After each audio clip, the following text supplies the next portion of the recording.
press the bell icon on the YouTube app and never miss another update.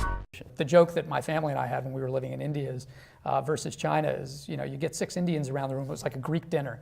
Six Indians, 8 ideas. You sit around a round table in China, 6 Chinese, 1 idea, and it's the senior most person, and you wait until they speak. And you often can't tell exactly what they've said.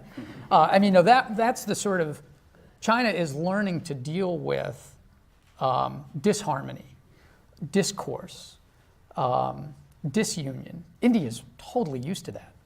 And I think ultimately that will be a strength for India. And if China figures it out, they could be extraordinarily powerful. But I think they're starting to manage conflict within their own society in a more open way, and that's going to be a rocky road at times. Observation? I think so. India is the only country in the world that the United States runs a services trade deficit with. In other words, we have all kinds of trade deficits with countries that manufacture things that we buy. But only one country in the world produces services that we buy, which is all on the software or on the call center kind of back office services. That's the bulk of it, on the one hand. On the other hand, if you count the number of Indians who come to the United States to run countries as something that adds to our side of the ledger, essentially services created here, populated by Indians, it makes up for that, and then some.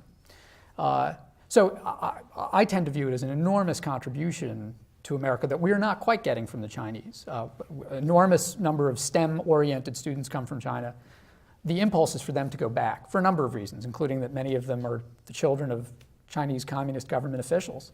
And for many reasons, they have to go back in both places. They want access to higher education in the United States, and we should want that. This is another big part of American soft power, is the fact that we're essentially educating the best and the brightest in those 2 places. On the Chinese side, they're going back, and hopefully they're changing parts of China in a way that works better for us, not just politically, but economically. In India, many of them are staying here, but that still builds a bridge. Many of my Indian friends have kids or grandkids here running companies. They often go back. They often come and visit. It's quite fluid. Yeah. Just on that same point, there is definitely a distinct difference between the diasporas and what they're doing. And Indian Americans, I guess, I don't know what the number is now, 2.8 million are here.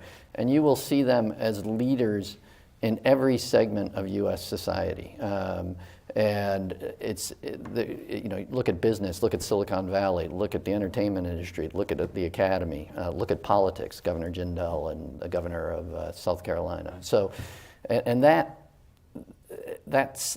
kind of systematic achievement is playing a role in relations as well, because those people are still enthusiasts of the U.S.-India relation, and it's a tie that is moving back and forth in a way that I'm not sure is exactly the same with the Chinese-American population.